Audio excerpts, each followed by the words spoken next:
പ്രയാഗ്രാജിലെ മഹാകുംഭമേളയിൽ പങ്കെടുത്ത് പ്രധാനമന്ത്രി നരേന്ദ്രമോദി ത്രിവേണി സംഗമത്തിലെ സ്നാനത്തിന് ശേഷം ആരതിയിലും പ്രത്യേക പൂജകളിലും പ്രധാനമന്ത്രി ഭാഗമായി. മുതിർന്ന സന്യാസി ശ്രേഷ്ഠരുടെ അനുഗ്രഹം ഏറ്റുവാങ്ങിയ പ്രധാനമന്ത്രി കുംഭനഗരിയിലെ ക്രമീകരണങ്ങളും വിലയിരുത്തി.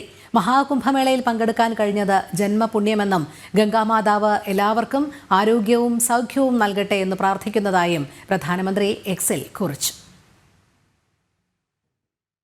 പ്രത്യേക വിമാനത്തിൽ പ്രയാഗ്രാജിലെത്തിയ പ്രധാനമന്ത്രി നരേന്ദ്രമോദിയെ മുഖ്യമന്ത്രി യോഗി ആദിത്യനാഥിന്റെ നേതൃത്വത്തിലുള്ള സംഘം സ്വീകരിച്ചു.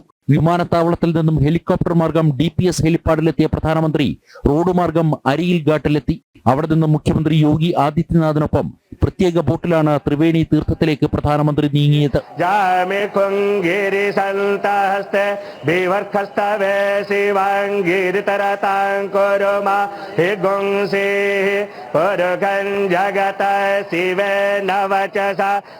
ഗംഗാ യമുന സരസ്വതി തീർത്ഥത്തിൽ സ്നാനം നടത്തിയ പ്രധാനമന്ത്രി ആരതികളിലും പ്രത്യേക പൂജകളിലും പങ്കെടുത്തു.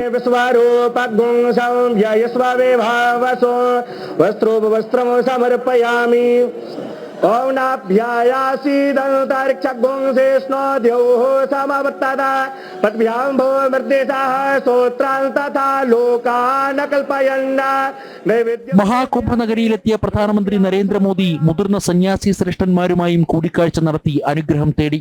മഹാകുംഭമേളയിൽ പങ്കെടുക്കാൻ കഴിഞ്ഞത് ജന്മപുണ്യമാണെന്നും ഗംഗാമാതാവ് എല്ലാ ജനങ്ങൾക്കും ആയുരാരോഗ്യ സൗഖ്യം നൽകട്ടെ എന്ന് പ്രാർത്ഥിക്കുന്നതായും പ്രധാനമന്ത്രി എക്സിൽ കുറിച്ചു. ജനം, പ്രയാഗ്രാജ്.